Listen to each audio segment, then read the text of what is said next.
Muy bien, vamos al tema de esta mañana. Vamos a titular nuestro estudio: El fin está cerca. ¿Estás preparado para ver a Jesús? Como ven, este título se compone de dos frases: una afirmación o exclamación y una interrogación. Y la afirmación da motivo para plantear otra interrogante. Y es: ¿el fin de qué es que está cerca? Pues ni más ni menos que el fin del tiempo de gracia. ¿Qué cosa es la gracia, hermanos? Cuando ustedes escuchan esa palabra gracia, ¿con qué asocian su mente? ¿Qué les viene a su mente cuando escuchan la palabra gracia? A ver, el hermano la asocia rápidamente con salvación. ¿Alguien más?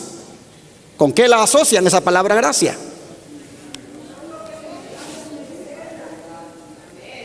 A ver, hermanita, repítalo.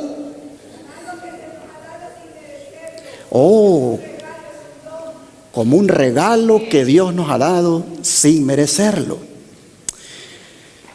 Efectivamente, hermanos, eso es la gracia. El regalo de la salvación. ¿Cuántos decimos amén? El regalo de la salvación. Y como dice la hermana Evelyn, sin merecerlo. Pero si eso es la gracia, ¿qué cosa es el tiempo de gracia?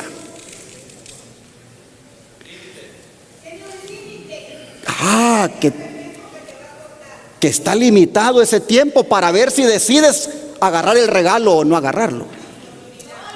El tiempo de gracia es el periodo de tiempo que Dios te ha dado para que decidas si aceptas o no aceptas el regalo.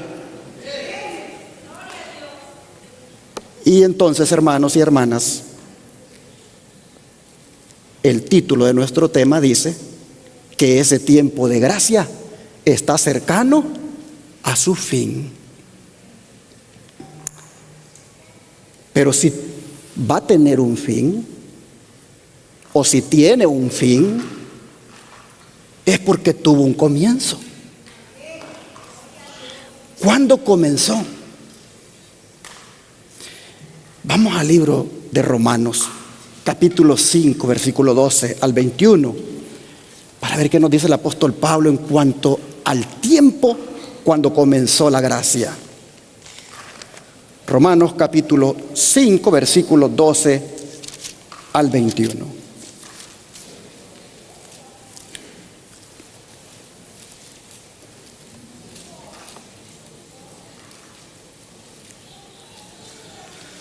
Por tanto,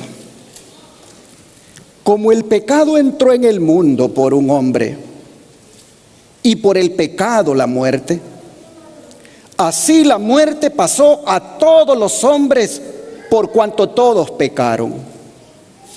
Pues antes de la ley había pecado en el mundo, pero donde no hay ley no se inculpa de pecado.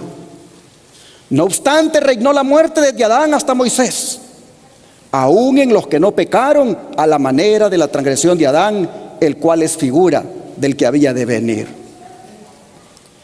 Pero el don no fue como la transgresión, porque si por la transgresión de aquel uno murieron los muchos, abundaron mucho más para los muchos la gracia y el don de Dios por la gracia de un hombre, Jesucristo. Y con el don no sucede como en el caso de aquel uno que pecó, porque ciertamente el juicio vino a causa de un solo pecado para condenación. Pero el don vino a causa de muchas transgresiones para justificación. Pues si por la transgresión de uno solo reinó la muerte, mucho más reinarán en vida por uno solo, Jesucristo, los que reciben la abundancia de la gracia y del don de la justicia. Así que como por la transgresión de uno vino la condenación a todos los hombres, de la misma manera por la justicia de uno vino a todos los hombres la justificación de vida. Porque así como por la desobediencia de un hombre los muchos fueron constituidos pecadores, así también por la obediencia de uno, los muchos serán constituidos justos. Pero la ley se introdujo para que el pecado abundase, mas cuando el pecado abundó, sobreabundó la gracia, para que así como el pecado reinó para muerte, así también la gracia reine por la justicia para vida eterna, mediante Jesucristo, Señor nuestro. ¿Qué les parece? Pablo está haciendo referencia aquí al pecado como un intruso que vino de afuera y entró en el ámbito de la humanidad en el jardín del Edén, cuando sedujo a nuestros primeros padres. Pero inmediatamente el apóstol compara y contrasta los efectos del pecado con la obra de la justificación de Cristo, es decir, su perdón. Esta obra es mencionada en el versículo 15, como ustedes vieron, como un don, y eso significa gracia. Es decir, hermanos y hermanas, en el Edén se puso en efecto un acto de gracia, uno que superó infinitamente los males de la rebelión, pues dice que sobreabundó. El don profético lo explica mejor, se los pongo acá. Los ángeles celestiales explicaron más completamente a nuestros primeros padres el plan que había sido concebido para su redención. Se les aseguró a Adán y a su compañera que a pesar de su gran pecado no se les abandonaría a merced de Satanás. El Hijo de Dios había ofrecido expiar con su propia vida la transgresión de ellos.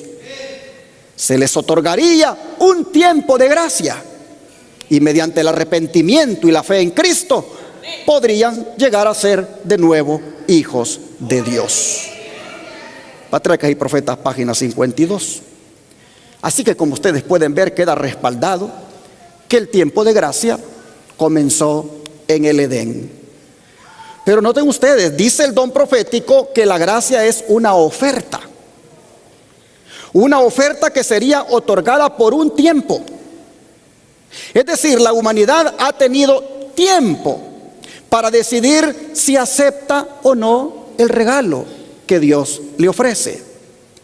El regalo del perdón, el regalo de la limpieza del pecado, que lo ofrece Jesucristo a cada uno que lo quiera. Oh, hermanos y hermanas, este tiempo de gracia que comienza en el Edén ya lleva un poco más de 60 siglos. El don de profecía lo dice. El Hijo de Dios, dice, es el centro del gran plan de redención que cubre todas las dispensaciones. Es el Cordero que fue inmolado desde el principio del mundo, según Apocalipsis 13:8. Es el Redentor de los caídos hijos e hijas de Adán en todos los siglos del tiempo de gracia humana. Y en ningún otro hay salvación, porque no hay otro nombre bajo el cielo dado a los hombres en que podamos ser salvos, dice Hechos 4:12. Y esta cita está en A fin de conocerle, página 20. Noten ustedes que el centro del gran plan de redención que cubre todas las dispensaciones es Jesús, porque Él es el que hace posible que la gracia esté disponible, pero noten, en todos los siglos del tiempo de gracia humano. Si tomamos nosotros en cuenta que un siglo tiene 100 años y que este mundo ya lleva más de 6,000 años de pecados, entonces por lo menos este tiempo de gracia ya lleva, según mis cuentas, no sé si las hice bien, pues más de 60 siglos. Hermanos y hermanas, y este tiempo de gracia que ya lleva siglos de estar a la disposición de todos nosotros, ¿cuándo va a terminar? Como es el título del tema que estamos tratando. ¿Cuándo va a terminar? El don de profecía dice: cuando quede concluida la obra del juicio investigador, allí quedará también decidida la suerte de todos para vida o para muerte. El tiempo de gracia terminará poco antes que el Señor aparezca en las nubes de los cielos. Conflicto de los siglos, página 545. O sea, hermanos y hermanas, que ambos eventos, el juicio investigador que empezó en 1844 y el tiempo de gracia que empezó en el Edén, ambos terminarán al mismo tiempo, según esta declaración.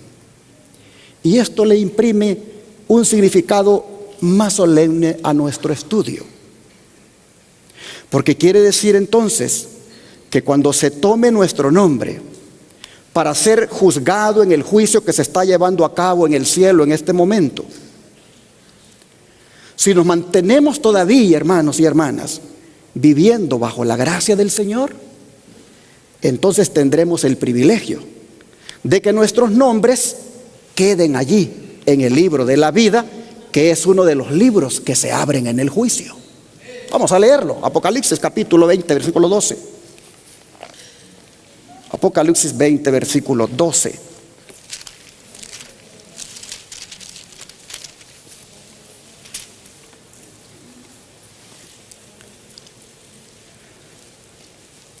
Dice la Escritura: y vi a los muertos grandes y pequeños de pie ante Dios, y los libros fueron abiertos. Y otro libro fue abierto, el cual es el libro de la vida. Y fueron juzgados los muertos por las cosas que estaban escritas en los libros según sus obras. Como ven, el juicio está basado en las cosas que están escritas en los libros. Y el libro de la vida se abre para mostrar que los acusados no tienen su nombre en él. Y como no tienen su nombre en él, vean lo que se hará con ellos. Versículo 15. Y el que no se halló inscrito en el libro de la vida, ¿qué pasó con él? Fue lanzado al lago de fuego. Así que, hermanos y hermanas, en el libro de la vida solo permanecerán los nombres de los que hayan sido fieles. Los nombres de los que no perseveraren hasta el fin en la gracia que es en Cristo serán borrados y lanzados al lago de fuego. Qué triste, hermanos y hermanas, será el fin de los que no tengan sus nombres en el libro de la vida. Qué triste será ver el destino final de estos. ¿Por qué? Porque no hicieron un compromiso con Jesús de entregarle su vida, de rendirse a Él. No profesaron una fe en Cristo y por lo tanto, qué lamentable, serán lanzados al lago de fuego. En cambio, los que, cuando dije se tome su nombre para ser juzgado, se encuentre que está todavía perseverando en la gracia, en el juicio será absuelto, quedará libre de culpa y salvado para siempre. Oh, hermanos y hermanas, cuán solemne es esto. Por eso, con cuánta razón el don profético dice lo siguiente: todos los que desean que sus nombres sean conservados en el libro de la vida deben, ¿cuándo? Ahora, en los pocos días que les quedan de este tiempo de gracia, afligir sus almas ante Dios con verdadero arrepentimiento y dolor por sus pecados.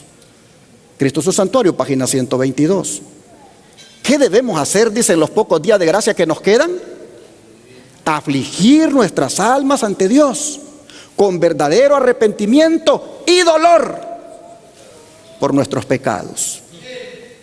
Pero esto, hermanos y hermanas, solo lo puede experimentar una persona que tiene el Espíritu Santo en su vida, porque Él es el único que puede producir en uno ese arrepentimiento genuino y ese dolor por haber pecado. Cuando no tenemos el Espíritu Santo en nosotros, no hay dolor, no hay arrepentimiento, solo hay un remordimiento pero cuando nos pase, lo volveremos a hacer. Oh, hermanos, cuánto necesitamos orar porque el Espíritu Santo venga a nuestra vida y produzca en nosotros ese arrepentimiento genuino, ese dolor de verdad por haber pecado, y de esa manera entonces nuestros nombres se mantengan allí en el libro de la vida. ¿Y cuándo es que se inscribe el nombre de una persona en el libro de la vida? ¿Cuándo? Que conteste el don de profecía. En el Conflicto de los Siglos, página 113, dice: mediante el arrepentimiento de sus pecados, la fe en Cristo y la obediencia a la perfecta ley de Dios, se le imputa al pecador la justicia de Cristo. Él llega a hacer su justicia, y entonces ¿qué cosa pasa? Su nombre es registrado en el libro de la vida del Cordero. Se convierte en un hijo de Dios, un miembro de la familia real. El libro de la vida contiene los nombres de todos los que alguna vez entraron en el servicio a Dios. ¿Cuándo entonces, hermanos y hermanas, es registrado nuestro nombre en el libro de la vida? Número 1, cuando nos arrepentimos. Número 2, cuando depositamos la fe en Cristo. Número 3, cuando recibimos su justicia. Cuando somos obedientes a la santa ley de Dios. Y número 4, cuando recibimos su justicia.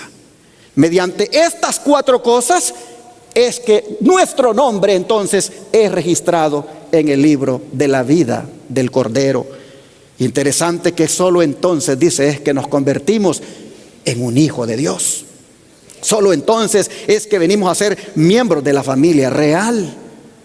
De manera que en esta mañana, todos los que hemos, por su gracia del Señor, aceptado a Jesús como nuestro único Salvador, todos los que hemos depositado nuestra fe en Él, todos los que hemos experimentado este arrepentimiento y somos obedientes a su santa ley, y también disfrutamos de su justicia, que es de su perdón, todos nosotros que hayamos experimentado esto, entonces podemos decir con propiedad que nuestros nombres están registrados en el libro de la vida. Pregunto en esta hora, ¿cuántos de ustedes creen por fe que esto es así y que sus nombres están registrados en el libro de la vida? Así es, hermano. Si no tienes fe en esto y no lo crees, tienes que preocuparte, porque ya leíste que los que no estén en el libro de la vida, ¿a dónde va a ser su final? En el lago de fuego. Así que es vital, es indispensable que tu nombre esté en el libro de la vida. Miren qué privilegio el que alcanzamos cuando nuestro nombre es escrito en el libro de la vida. Venimos, dice, a ser un miembro de la familia real. ¿Y cómo se le llama a los miembros de la familia real? Les dicen reyes, reinas, príncipes, princesas. De esos nombres no se les baja. Entonces, hermanos y hermanas, nosotros, por la gracia del Señor, somos miembros de la familia real. Amén. Sí, eso somos. Y desde que entramos al servicio de Dios, desde que entramos a servir a Dios, nuestros nombres se registraron en el libro de la vida. Gloria a Dios por eso. Así que, hermanos y hermanas, mantengámonos perseverando en la gracia de nuestro Señor para que nuestro nombre se mantenga en el libro de la vida. Amén. Oh, hermanos y hermanas, cuán importante es que los que no han hecho su decisión de rendir su vida a Jesucristo lo hagan lo más pronto posible.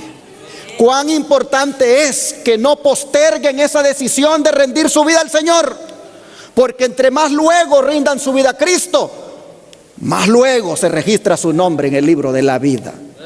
Oh, hermanos, es tan importante esto de mantener el nombre en el libro de la vida antes que la gracia se acabe, como también es importante registrarlo por primera vez antes que la gracia se acabe. Es tan importante este dato que mire lo que Jesús le dijo a los discípulos en el libro de Lucas, capítulo 10, verso 20. Lucas 10, verso 20.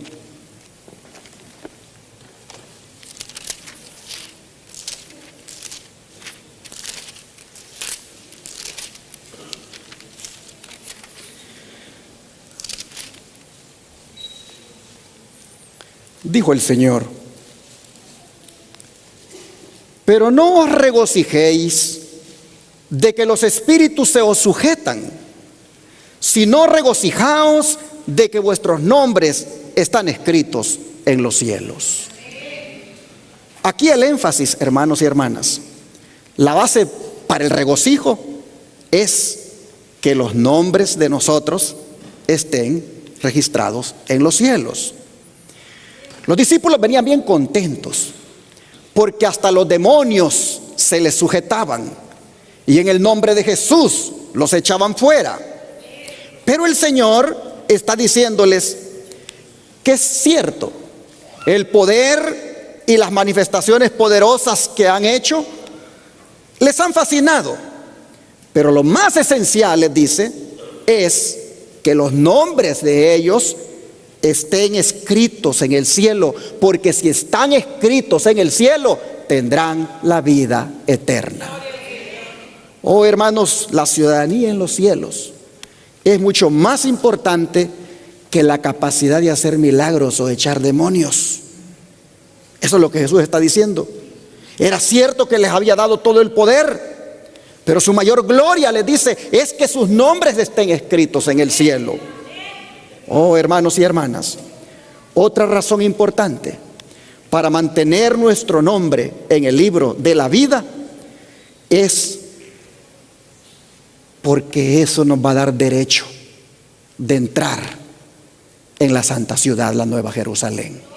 Vamos a leerlo en Apocalipsis 21, versículo 27. Apocalipsis 21, versículo 27.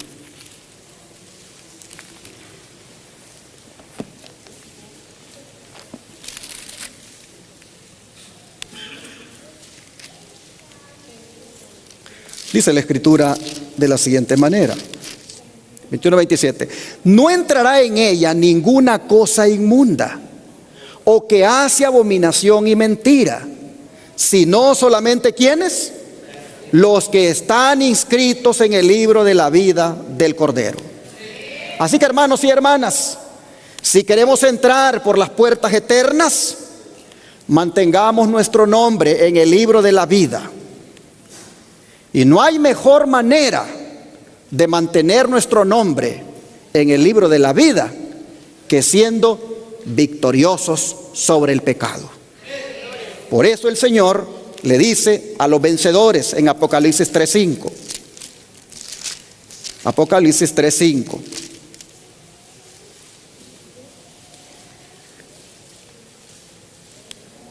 El que venciere será vestido de vestiduras blancas, y no borraré su nombre del libro de la vida, y confesaré su nombre delante de mi Padre y delante de sus ángeles. Y agrega: el que tiene oído, oiga lo que el Espíritu dice a las iglesias. Nosotros encontramos entonces que los vencedores tendrán ese privilegio de que su nombre se mantenga allí. ¿Vencedores de qué? Vencedores de el pecado, vencedores de sus propios defectos de carácter. Los que sean victoriosos cada día en Cristo, hermanos y hermanas, Jesús dice: no borraré su nombre, lo mantendré allí. El don de profecía dice: Cristo dice de los vencedores: no borraré su nombre del libro de la vida. Los nombres de todos los que alguna vez entregaron a Dios están escritos en el libro de la vida, y sus caracteres están desfilando ahora delante de Él. Los ángeles de Dios están pesando el valor moral, están observando el desarrollo del carácter en aquellos que ahora viven, para ver si sus nombres pueden ser conservados en el libro de la vida. Se nos concede un tiempo de gracia para lavar las ropas de nuestro carácter y emblanquecerlas en la sangre del Cordero. ¿Quién está haciendo esta obra?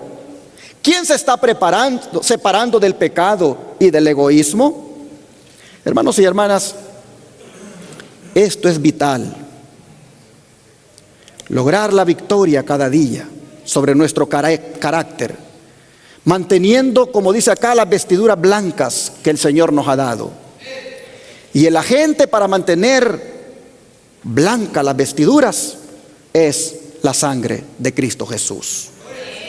Eso significa, hermanos y hermanas, que debemos apropiarnos de los méritos del sacrificio de Cristo cada día y buscar su justicia y perdón todos los días.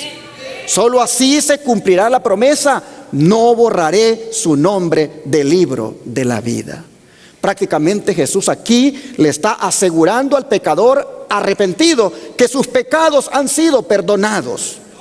Y por otra parte le está advirtiendo al pecador impenitente que su nombre va a ser eliminado del libro de la vida, va a dejar de existir como persona y no tendrá lugar entre los seres creados. Así que, hermanos y hermanas, mantengámonos perseverando en la gracia de nuestro Señor para que nuestro nombre se mantenga en el libro de la vida. Ojalá que los que no han hecho su decisión de rendir su vida a Cristo lo hagan pronto, porque las vestiduras blancas el Señor se las quiere dar a todo aquel que viene a sus pies arrepentido. Le cubre con esas vestiduras blancas sus trapos de inmundicia con los cuales llega. Oh, hermanos y hermanas, la sangre de Cristo es la única que puede mantener blancas las vestiduras. Así que todos los días hay que venir al Señor y decirle: lávame en tu sangre, lávame de todas mis inmundicias, de todos mis pecados. Ojalá, mis hermanos, que nosotros lo entendamos y vengamos al Señor muy pronto para ponernos a cuentas con Él. Dice el don profético: hay un registro exacto de las iniquidades de las naciones, las familias y los individuos. Dios sigue siendo tolerante mientras se lleva la cuenta. Pueden hacerse llamados al arrepentimiento y extenderse ofertas de perdón, pero vendrá el tiempo cuando los registros se colmen y la tolerancia de Dios llegue a su límite. Entonces la señal será dada para que la ira de la justicia ofendida sea derramada y el juicio sea ejecutado. Signs of the Times, 11 de diciembre de 1884. Pero noten, hermanos, la tolerancia, dice, de Dios llega a su límite. Vendrá el tiempo, dice, cuando los registros se colmen y la tolerancia de Dios llegue a su límite. Hay una insistencia en el don de profecía en decirnos que es poco el tiempo que nos queda de gracia. Pero no solamente el don profético. En la Biblia encontramos muchos textos que nos hablan de que el tiempo se acaba. Miremos algunos de ellos. Por ejemplo, 1 Pedro 4, versículo 7. 1 Pedro 4, verso 7.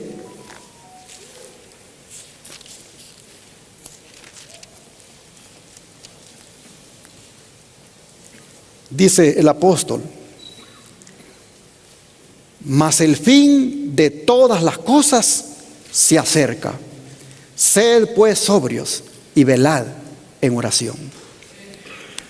Noten cómo el apóstol siente que ya el fin está a las puertas e insta, estimula a los creyentes a que sean sobrios.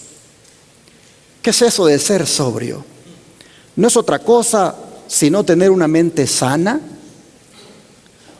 No es otra cosa sino ser una persona temperante en todo. Y aparte de eso, debe esta persona ser de mucha oración y velar en ello. ¿Por qué? Porque el fin de todas las cosas se acerca. Santiago no se queda atrás con su exhortación al respecto. Vamos a leer el libro de Santiago, el capítulo 5, versículos 8 y 9. Dice este apóstol lo siguiente: tened también vosotros paciencia y afirmad vuestros corazones, porque la venida del Señor se acerca. Hermanos, no os quejéis unos contra otros, para que no seáis condenados. He aquí el juez está delante de la puerta. Interesante cómo Santiago nos habla. Nos dice que hay que esperar, que hay que perseverar, que hay que afirmar los corazones, porque ya el Señor se acerca. Llama la atención que diga que precisamente porque el Señor está cerca, nosotros los miembros de la iglesia no estemos, dice, quejándonos unos de otros, sino más bien dejarle a Dios que, como el juez que ha de hacer juicio, se encargue de juzgar aquello que a nosotros tal vez nos parezca una injusticia. Llama la atención que diga que el juez está delante de la puerta. Todo lo que nos parezca ahora como un acto de injusticia de parte de algún hermano de la iglesia, lo que el Señor manda es a no estar en queja tras queja de eso, sino más bien dejarle a Dios que juzgue eso. ¿Por qué? Porque Él está a las puertas. Así vemos que este apóstol se une a Pedro en estimularnos, hermanos y hermanas, a un tipo de conducta que esté a tono con la urgencia de estar listos para recibir al Señor. Primera de Juan 2, 18 y 19 también se une a esta exhortación de que el tiempo está cerca. Primera Juan, capítulo 2, versículos 18 y 19. Dice: hijitos, ya es el último tiempo, y según vosotros oísteis que el anticristo viene, así ahora han surgido muchos anticristos. Por esto conocemos que es el último tiempo. Salieron de nosotros, pero no eran de nosotros, porque si hubiesen sido de nosotros, habrían permanecido con nosotros. Pero salieron para que se manifestase que no todos son de nosotros. Aquí se presenta, hermanos y hermanas, la gran apostasía como una señal de que estamos viviendo en el último tiempo. La apostasía que se promueve y la apostasía en la que caen inclusive miembros del pueblo de Dios. Juan dice, es una señal de que ya estamos en el último tiempo. De manera que si el don profético insiste que el tiempo de la gracia se acaba y lo menciona por diferentes partes, los textos de la Biblia van respaldando esa posición y nos hacen ver que efectivamente ya estamos en el último tiempo. Y por eso Pablo se une y dice en el libro de Hebreos 10:25 lo siguiente. Hebreos 10:25.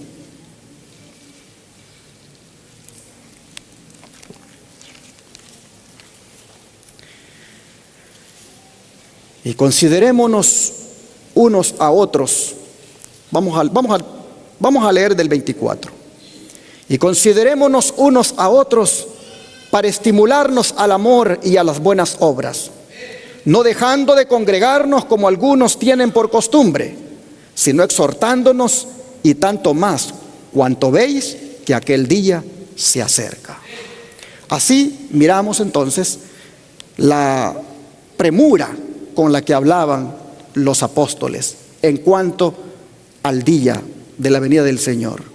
Es algo que ya es inminente, es algo que está por ocurrir.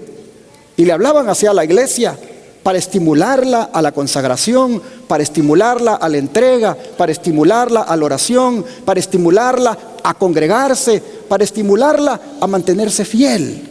Así los apóstoles hablaban a la iglesia. Y hermanos y hermanas, de la misma manera nos hablan a nosotros hoy. El don de profecía dice: los hombres y mujeres necesitan despertar. y darse cuenta de la solemnidad del tiempo, de la cercanía del día, cuando el tiempo de gracia de la humanidad será cerrado. A nadie le ha enviado Dios un mensaje diciendo que faltan 5, 10 o 20 años para el cierre de la historia de este mundo. No proveería excusa a ningún ser viviente para que se demorara en la preparación para su venida. Todo el que se dice ser siervo de Dios es llamado a hacer su obra como si cada día fuera el último. Río Angel, 27-11-1900. Hermanos y hermanas, ¿y qué está implicado en ese día cuando la gracia se acaba? ¿Qué está implicado? Bueno, yo creo que es mejor escuchar al Señor hablar aquí en Apocalipsis, capítulo 22, verso 11. Dice así, Apocalipsis 22, verso 11.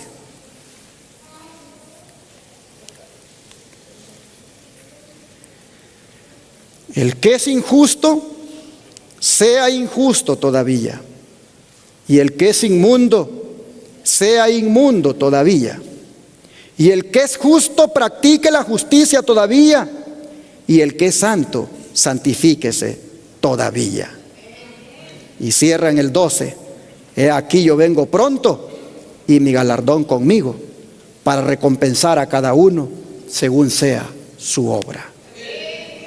En estas palabras, el que es injusto sea injusto todavía, y el que es inmundo sea inmundo todavía. Hermanos y hermanas, aquí prácticamente se está fijando el destino final de cada persona. En estas palabras, definitivamente, hermanos, se retira el ofrecimiento de la gracia. Aquí nosotros vemos que cuando el Señor dice estas palabras, se acabó la intercesión en el santuario celestial. Cada persona habrá hecho su decisión.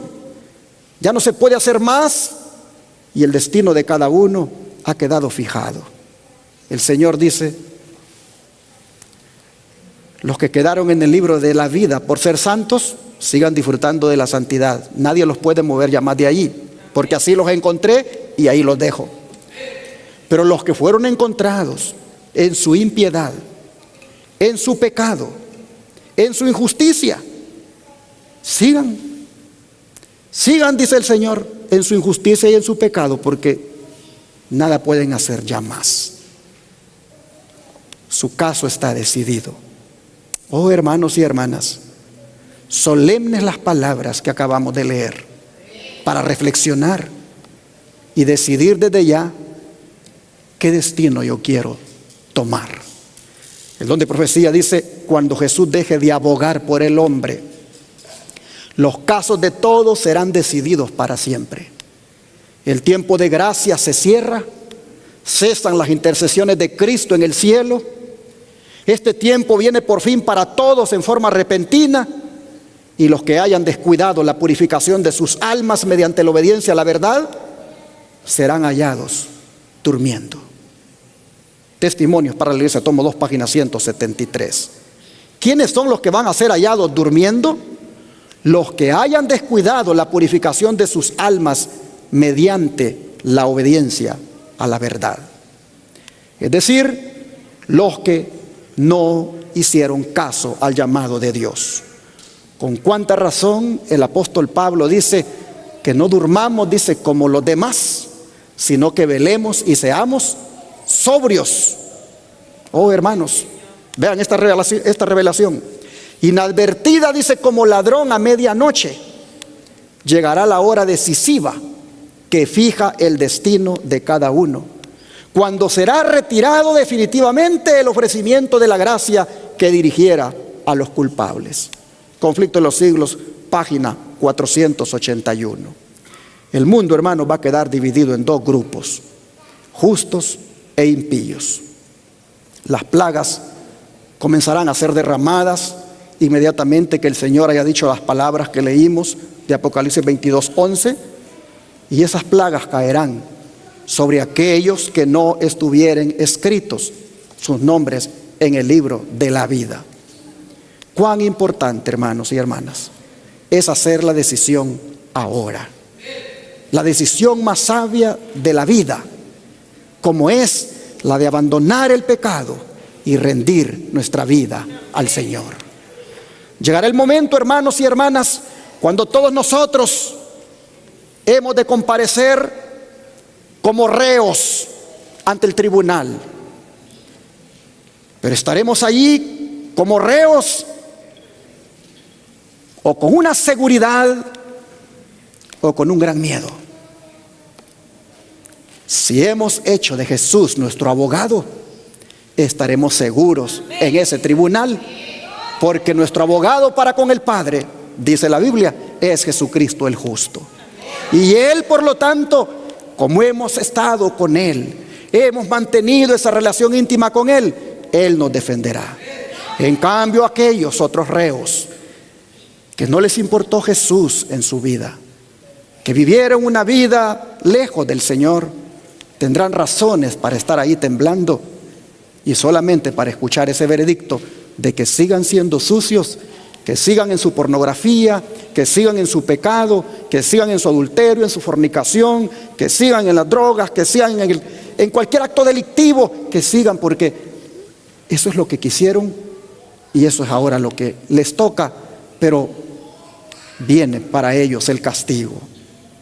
Hermanos y hermanas, la sierva del Señor, Elena White, le fue revelado esto como algo muy solemne para la iglesia, para que reflexionemos todos. Ella dice: un ángel dice que regresa de la tierra, anuncia que su obra está terminada, el mundo ha sido sometido a la prueba final y todos los que han resultado fieles a los preceptos divinos han recibido el sello del Dios vivo. Entonces Jesús dejará de interceder en el santuario celestial, levantará sus manos y con gran voz dirá: hecho es. Y todas las huestes de los ángeles depositarán sus coronas mientras Él anuncia en tono solemne: el que es injusto sea injusto todavía, y el que es sucio siga siendo sucio aún, y el que es justo sea justo aún, y el que es santo sea aún santo. Cada caso ha sido fallado para vida o para muerte. Allí, hermanos y hermanas, no habrá más oportunidad de aceptar a Cristo para ser salvo. Y este hecho, pues como dije, le imprime más solemnidad a esta verdad.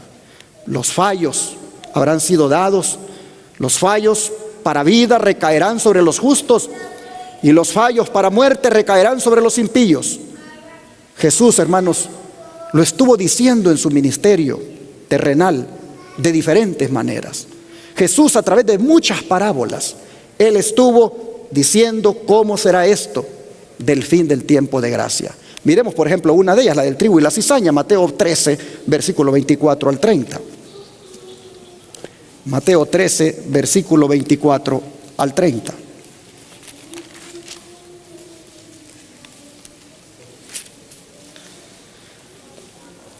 Dice: le refirió otra parábola diciendo: el reino de los cielos es semejante a un hombre que sembró buena semilla en su campo. Pero mientras dormían los hombres, vino su enemigo y sembró cizaña entre el trigo y se fue. Y cuando salió la hierba y dio fruto, entonces apareció también la cizaña.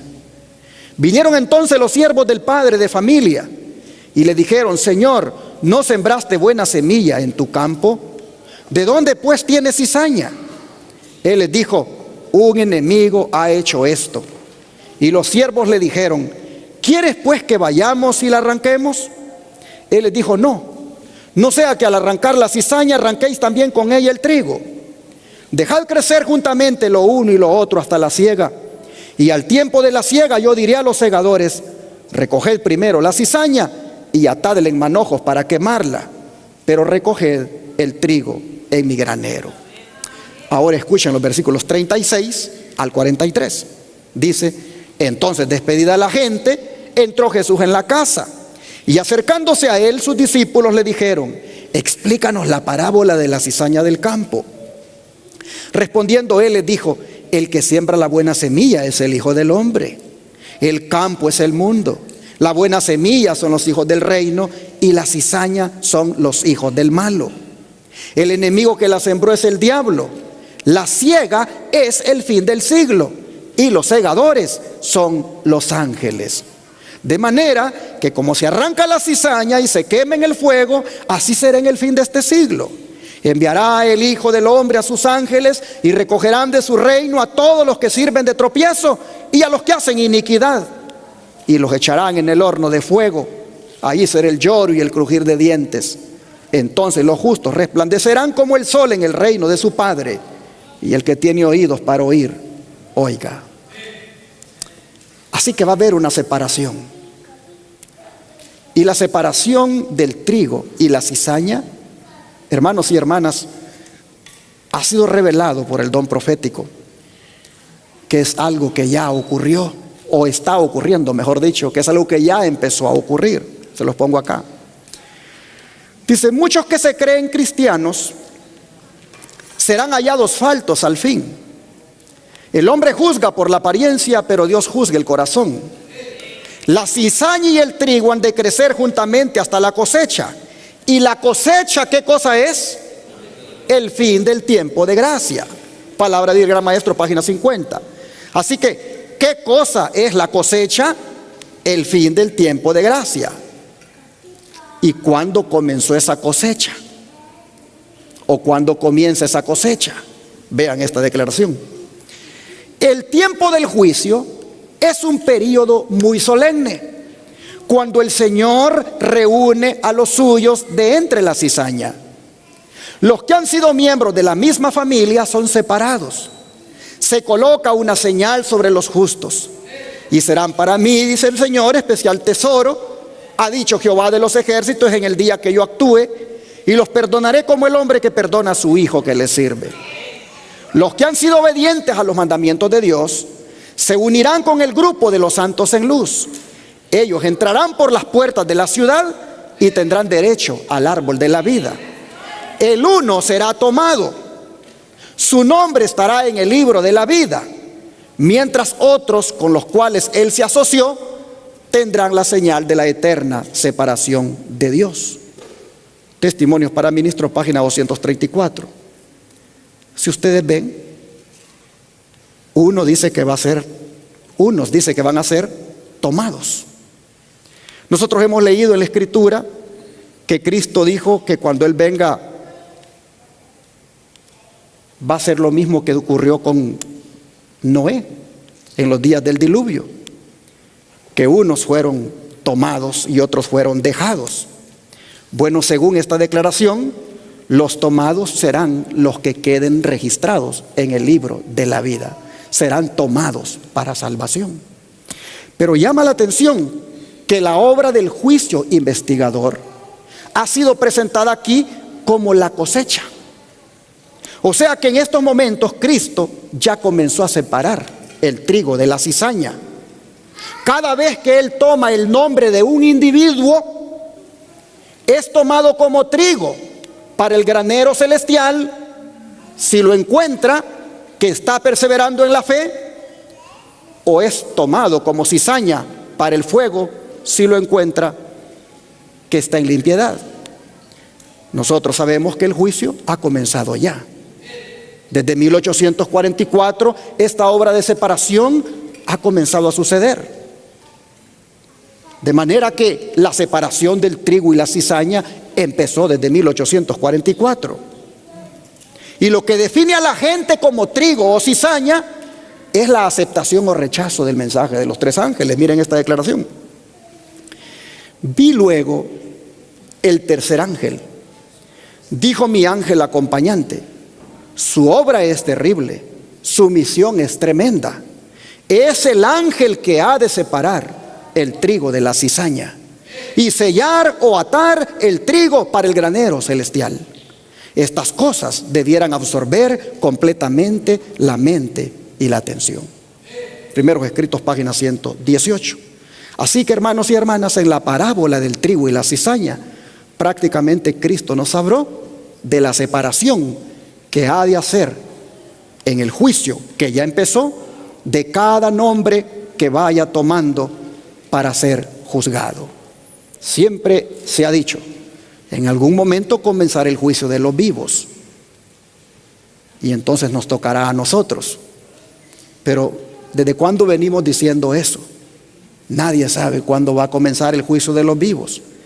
He ahí la importancia de estar siempre agarrado de Cristo Jesús, para que independientemente de si ya comenzó, si va a comenzar, cuando se tome nuestro nombre, el Señor lo encuentre como trigo y lo ponga en el granero celestial. Otra parábola conectada con el fin del tiempo de gracia es la de los peces en la red. Vamos a Mateo capítulo 13, versículo 47 al 50. Mateo 13, versículo 47 al 50. Bueno, aquí estábamos, solamente leamos acá en todos los versículos 47 al 50. Dice: asimismo el reino de los cielos es semejante a una red que echada en el mar recoge de toda clase de peces. Y una vez llena, la sacan a la orilla y sentados recogen lo bueno en cestas y lo malo echan fuera. Así será el fin del siglo. Saldrán los ángeles y apartarán a los malos de entre los justos y los echarán en el horno de fuego. Allí será el lloro y el crujir de dientes. ¿De dónde sacamos que esta parábola de la red y los peces también tiene una connotación con el fin del tiempo de gracia? Por esta revelación.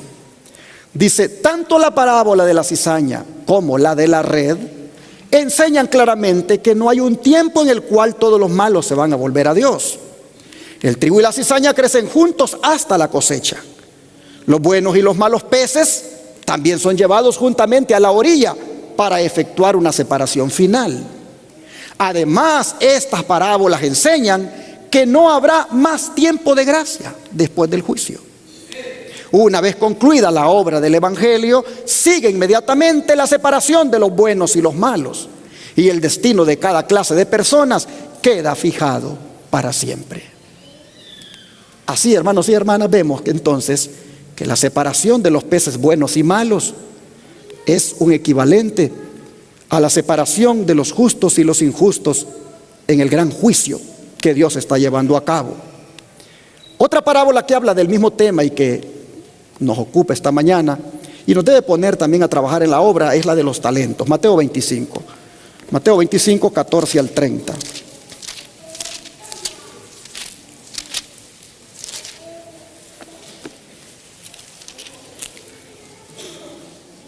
Dice: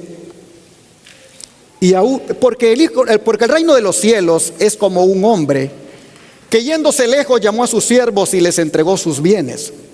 A uno dio 5 talentos y a otro 2 y a otro 1, a cada uno conforme a su capacidad, y luego se fue lejos. Y el que había recibido 5 talentos fue y negoció con ellos y ganó otros 5 talentos. Asimismo el que había recibido 2 ganó también otros 2. Pero el que había recibido 1 fue y cavó en la tierra y escondió el dinero de su señor. Después de mucho tiempo vino el señor de aquellos siervos y arregló cuentas con ellos. Y llegando el que había recibido 5 talentos, trajo otros 5 talentos, diciendo: Señor, 5 talentos me entregaste, aquí tienes, he ganado otros 5 talentos sobre ellos. Y su señor le dijo: bien, buen siervo y fiel, sobre poco has sido fiel, sobre mucho te pondré, entra en el gozo de tu señor. Llegando también el que había recibido 2 talentos, dijo: Señor, 2 talentos me entregaste, aquí tienes, he ganado otros 2 talentos sobre ellos. Su señor le dijo: bien, buen siervo y fiel, sobre poco has sido fiel, sobre mucho te pondré, entra en el gozo de tu señor. Pero llegando también el que había recibido 1 talento, dijo: Señor, te conocía que eres hombre duro, que ciegas donde no sembraste y recoges donde no esparciste, por lo cual tuve miedo y fui y escondí tu talento en la tierra, aquí tienes lo que es tuyo. Respondiendo el Señor le dijo: siervo malo y negligente, sabías que ciego donde no sembré y que recojo donde no esparcí, por tanto debías haber dado mi dinero a los banqueros, y al venir yo hubiera recibido lo que es mío con los intereses. Quitadle el talento y dadlo al que tiene 10 talentos, porque al que tiene le será dado y tendrá más, y al que no tiene aún lo que tiene le será quitado. Y al siervo inútil echadle en las tinieblas de afuera, donde será el lloro y el crujir de dientes. ¿Qué les parece? ¿Con cuál de todos ustedes se identifican? Oh, hermanos y hermanas, a todos el Señor nos ha dado talentos. A unos más, a otros menos, pero a todos nos ha dado. ¿Qué estamos haciendo con ellos? ¿O qué vamos a hacer con ellos? Eso va a determinar esta experiencia o esta decisión que el Señor Jesús hará. ¿Qué tiene que ver esto con el fin del tiempo de gracia? El don de profecía dice: la pregunta de cada uno debiera ser: ¿qué tengo que pertenece a mi Señor y cómo lo usaré para su gloria? Negociad, dice Cristo, entre tanto que yo vengo. El Maestro Celestial está en viaje de regreso. Nuestra bondadosa oportunidad es ahora. Los talentos están ahora en nuestras manos. ¿Los usaremos para la gloria de Dios o los malgastaremos? Podemos negociar con ellos hoy, pero mañana nuestro tiempo de gracia puede terminar y nuestra cuenta puede quedar cerrada para siempre. Testimonios para la Iglesia, tomo 2, página 589. Por eso, hermanos y hermanas, hoy es el tiempo donde más tenemos que estar ocupados en la obra de Dios. Hoy es el tiempo donde nosotros deberíamos de buscar qué hacer para nuestro Dios. ¿Por qué? Porque no sabemos cuándo el día va a terminar personalmente para cada uno de nosotros. No sabemos cuándo el fin de la gracia se acaba a nivel individual. Porque resulta que el tiempo de gracia también tiene un final individual, y es cuando cada uno muere. Cuando muere, ahí terminó su tiempo de gracia. ¿Qué hizo durante ese tiempo de gracia? Así que podemos ver que el tiempo de gracia es un evento, pero también es un proceso. Como proceso va cumpliéndose en la vida de aquellos que van muriendo, y como evento escatológico se cumplirá al decir Jesús las palabras que leímos en Apocalipsis 22:11. De manera, hermanos y hermanas, que ya sea que se termine el tiempo de gracia en nuestra vida a manera de proceso porque morimos, o a manera de evento escatológico en el tiempo final, bueno es que nosotros, aprovechando el tiempo de gracia que Dios nos ha dado, nos pongamos a trabajar para Él. Busquemos en qué podemos ocuparnos. Busquemos en qué podemos invertir el tiempo. Resulta que cuando hablamos de talentos, el tiempo es un talento y todos lo tenemos. Nadie puede decir que no lo tiene. A todos Dios les ha dado el tiempo. Pero ¿cómo lo ocupa? ¿Cómo lo invierte? ¿Cómo lo usa? ¿Lo usa para Dios o lo usa para sus propios deleites? Eso es importante, hermanos, de meditarlo. El don de profecía dice: me han llegado cartas preguntándome si tengo alguna luz especial en cuanto a la fecha de la terminación del tiempo de gracia.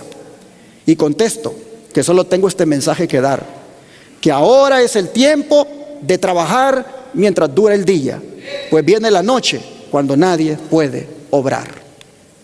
Evento de los últimos días, página 193. Así que trabajemos con Cristo, hermanos.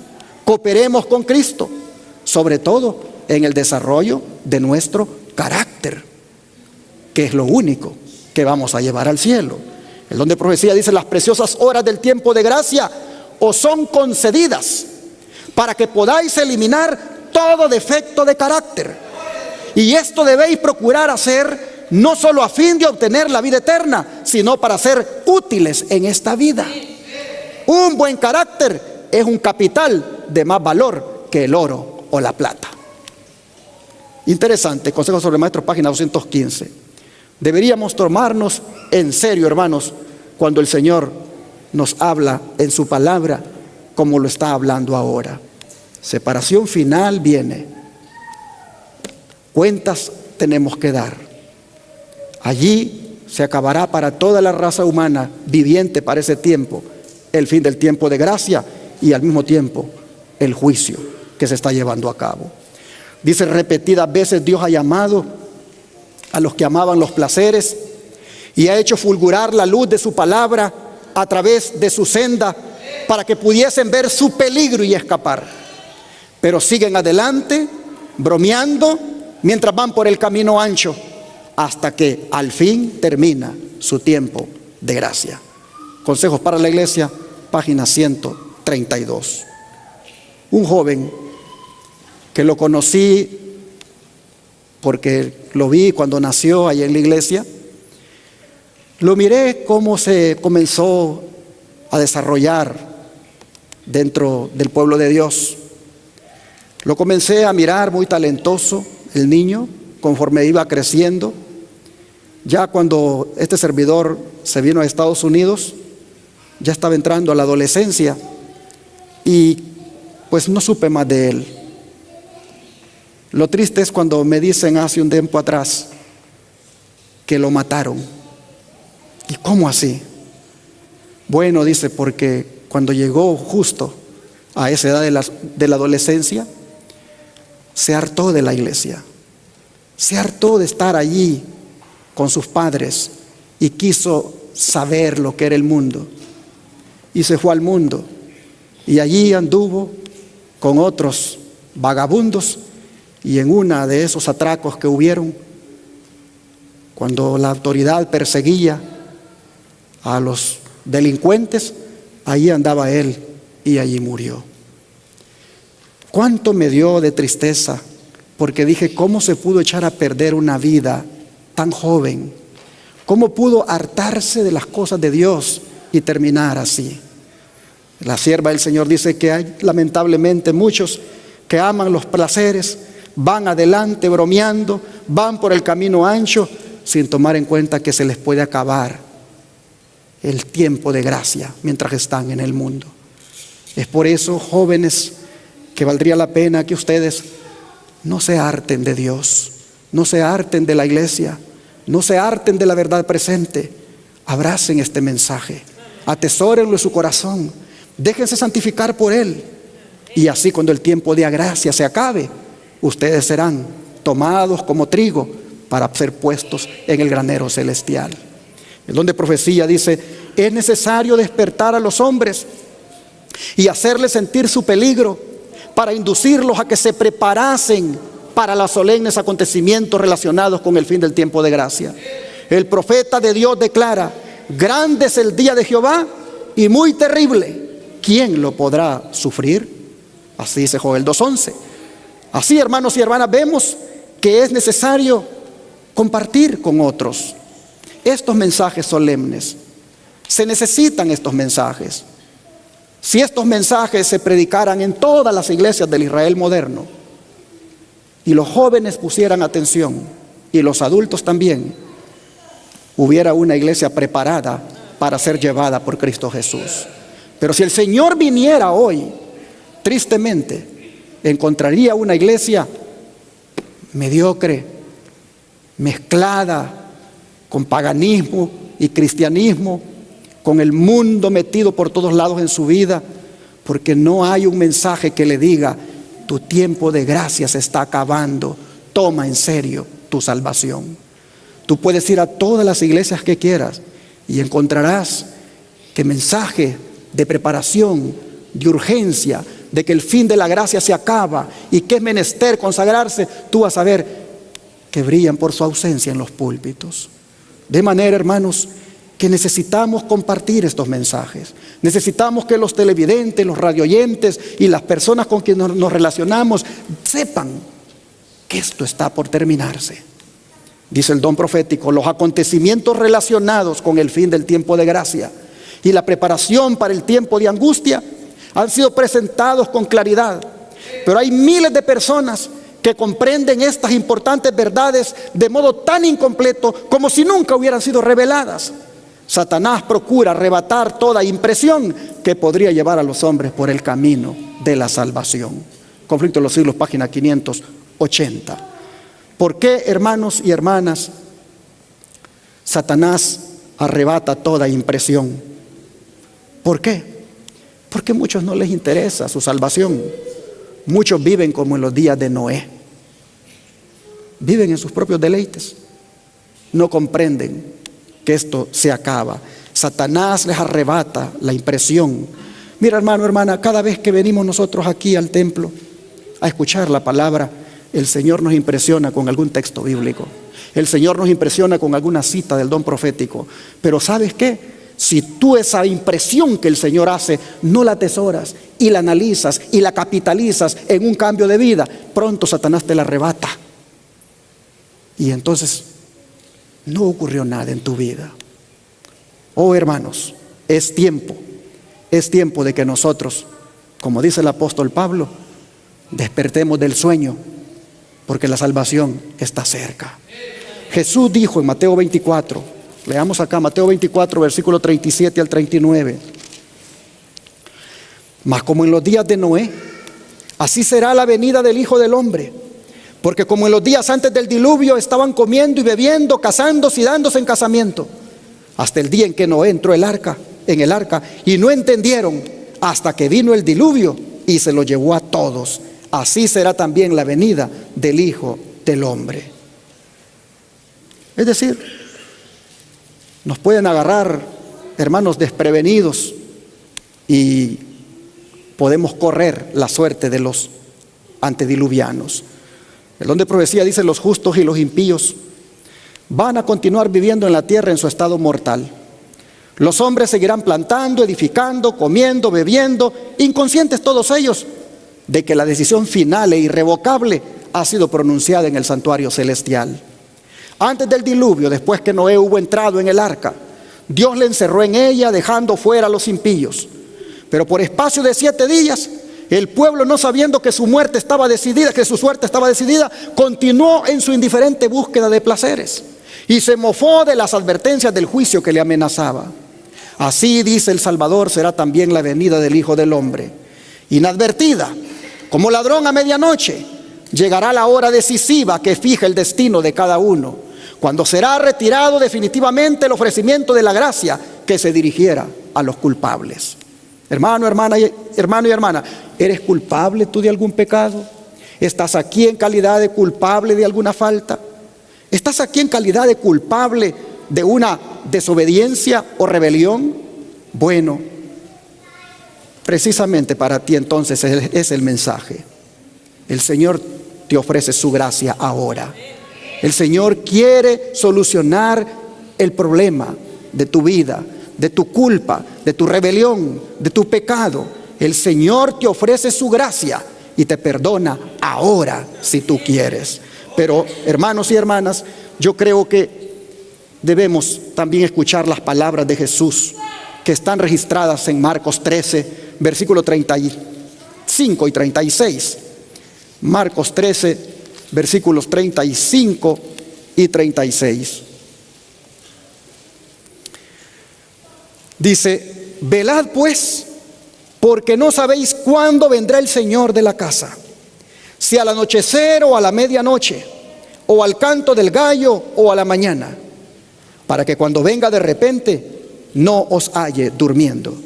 Y lo que a vosotros digo, a todos lo digo: velad. En otras palabras, manténganse despiertos, no se duerman, porque mientras ustedes se duermen, hay uno que anda despierto, buscando devorarlos, y ese es Satanás. No se duerman, velen, el tiempo es solemne. De repente puede llegar el día. De repente, hermanos y hermanas, la gracia se puede acabar. Sigue diciendo el don de profecía: velad pues, no sea que viniendo de repente os halle dormidos. Peligroso es el estado de aquellos que, cansados de velar, se vuelven a los atractivos del mundo. Mientras que el hombre de negocios está absorto en el afán de lucro, mientras el amigo de los placeres corre tras ellos, mientras la esclava de la moda está ataviándose, puede llegar el momento en que el juez de toda la tierra pronuncie la sentencia: ha sido pesado en la balanza y ha sido hallado falto. Es peligroso, hermanos, cansarse de velar en este tiempo. Es urgente orar más y estudiar más las Escrituras. Dice: si tan solo los tales hubieran sabido que la obra de Cristo en el santuario celestial se cerraría pronto, cuán distinta hubiera sido su conducta, con cuánto fervor hubieran vigilado. Anticipando todo esto, el maestro les dirige una oportuna amonestación al mandarles velar. Ha dicho claramente cuán repentina será su venida. Él no mide el tiempo para que no descuidemos nuestra preparación constante y en nuestra indolencia nos pongamos a esperar a que llegue el tiempo cuando creemos que Él vendrá, demorando así nuestra preparación. Él no mide el tiempo. Él no ha dicho, falta un mes, faltan tantos meses, tantos años. Él solo ha dicho, velen porque de repente esto se va a acabar. De repente, allá en el juicio que estoy llevando a cabo, yo daré mi veredicto. De repente yo diré, no más intercesión. Velen para que cuando yo dé ese veredicto, dice Jesús, no los halle durmiendo. Oh, hermanos, hagamos nuestra la bienaventuranza de Apocalipsis 16:15 ahora. Leamos, por favor. Apocalipsis 16:15.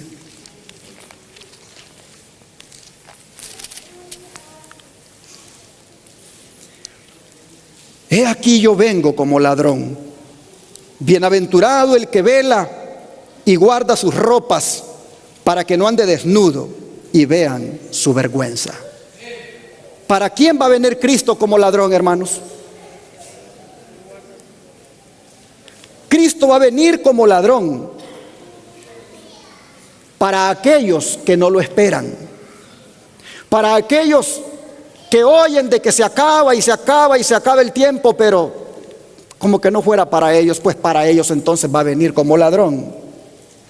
Pero en cambio, el que vela y el que guarda sus ropas, las ropas del carácter, ese dice, será bienaventurado, porque Cristo no vendrá para él como ladrón, sino que vendrá justamente en el día que lo espera, porque todos los días lo espera.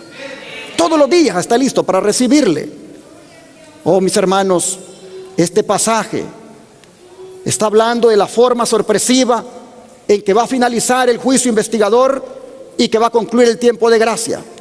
Y nos está mandando, hermanos, a estar alertas, a guardar las ropas que nos ha dado el Señor.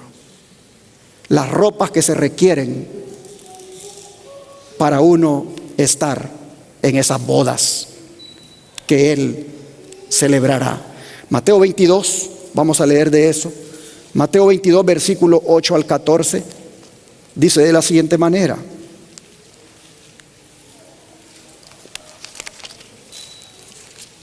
Mateo 22, versos 8 al 14. Entonces dijo a sus siervos: las bodas a la verdad están preparadas, mas los que fueron convidados no eran dignos. Id pues a la salida de los caminos y llamad a las bodas a cuantos halléis. Y saliendo los siervos por los caminos, juntaron a todos los que hallaron, juntamente malos y buenos, y las bodas fueron llenas de convidados. Y entró el rey para ver a los convidados, y vio allí a un hombre que no estaba vestido de boda. Y le dijo: amigo, ¿cómo entraste aquí sin estar vestido de boda? Mas él enmudeció. Entonces el rey dijo a los que servían: atadle de pies y manos y echadle en las tinieblas de afuera. Allí será el lloro y el crujir de dientes, porque muchos son llamados y pocos escogidos. Aquí, hermanos y hermanas, se habla de una vestidura de bodas que hay que tener. Se habla de un vestido que el Señor previamente nos ha dado y que con él debemos aparecer en las bodas, no con nuestras propias vestimentas de inmundicia. El don de profecía, explicando esto, dice: no habrá un tiempo de gracia futuro en el cual prepararse para la eternidad. En esta vida hemos de vestirnos con el manto de la justicia de Cristo. Esta es nuestra única oportunidad de formar caracteres para el hogar que Cristo ha preparado para los que obedecen sus mandamientos. Los días de gracia que tenemos están terminando rápidamente. El fin está cerca. A nosotros se nos hace la advertencia: mirad por vosotros que vuestros corazones no sean cargados de glotonería y embriaguez y de los cuidados de esta vida, y venga de repente sobre vosotros aquel día. Estad alerta, no sea que no os halle preparados. Estad apercibidos, no sea que el banquete del rey os sorprenda sin vestido de bodas. porque el Hijo del Hombre ha de venir a la hora que no pensáis. Bienaventurado el que vela y guarda sus vestiduras, para que no ande desnudos y vean su vergüenza. Hermanos y hermanas, qué triste es el cuadro que presenta de este que no tenía el vestido apropiado. Es echado a un lugar donde va a llorar, donde los dientes le van a crujir, todo porque prefirió andar con su propia vestidura y no la de Cristo, la que Él le había dado. De manera, hermanos y hermanas, que siendo que esto viene y nos vamos a enfrentar a ello, y la gracia llegará a su fin, ya sea que muramos nosotros antes o que lleguemos al día final, siendo esto tan solemne, yo creo, hermanos y hermanas, que deberíamos de hacer una decisión de velar y orar. Deberíamos de hacer una decisión, hermanos, de decirle al Señor: en este poco tiempo de gracia que me queda, ayúdame a vivir sabiamente. Ayúdame a vivir de tal manera que te honre, que te agrade, que te glorifique. Ayúdame a no transigir con el pecado. Este es un momento, hermanos, para hacer una decisión. Y voy a hacer una invitación para que aquellos que deseen consagrar su vida al Señor, para que aquellos que deseen rendir su vida a Jesucristo y decirle en este poco tiempo de gracia que me queda: ayúdame, Señor, a amarte más. Voy a hacer una invitación para aquellos que quieran hacer eso, de entregar su vida al Señor en esta hora. Vengan aquí adelante y oremos juntos. ¿Habrá alguien que quiera venir? ¿Habrá alguien que quiera pasar aquí adelante para participar de esta oración?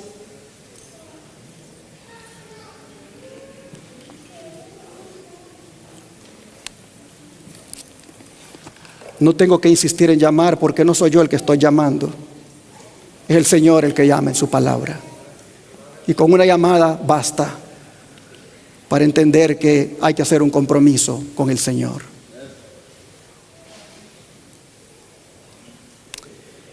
Vamos a arrodillarnos para orar. Amado Padre, gracias, Señor, por hacernos ver que el tiempo de gracia se acaba y que en cualquier momento puede llegar y no nos debe hallar durmiendo, ni mucho menos en la mundanalidad o en el pecado. Siendo tan solemne esta verdad y sabiendo, Señor, que tiene que ver con nuestra salvación, hoy nos hemos arrodillado para pedirte que nos ayudes a perseverar en la gracia, para pedirte que nos ayudes a mantenernos firmes en tus caminos, para pedirte, Señor, que nos des victoria sobre el pecado, para rogarte, Señor, que sobre todos los defectos de carácter, sobre todas las mundanalidades, sobre todo aquello que el diablo nos pone para enredarnos, oh Señor, que sobre todo eso tú nos libres, tú nos ayudes a lograr la victoria. Oh Padre, te rogamos que esta gracia bendita, la cual tiene que ver con la salvación, la cual tiene que ver con la justificación, con la fe, con la obediencia a los mandamientos, Señor, te rogamos que esta gracia nosotros la atesoremos en nuestro corazón, perseveremos en ella y vivamos cada día consagrados a ti. Hagamos, Señor, cada día ese compromiso de no transigir con el mal, de no darle al diablo, Señor, gusto en nuestra vida. Oh Padre, te ruego que todos los que han respondido a este llamado tengan el privilegio de que sus nombres se mantengan en el libro de la vida. Te ruego, Señor, que todos los que respondieron a esta invitación se propongan diariamente cerrar filas contigo, se propongan diariamente estrechar más su relación contigo, y te ruego que les ayudes para que ellos, juntamente con este servidor, seamos apartados en aquel día glorioso como trigo para tu granero celestial. Gracias, Padre. Esperamos que llegue el día del fin del tiempo de gracia. Esperamos que llegue, pero contigo a nuestro lado. Te lo pedimos en el nombre de Jesús. Amén.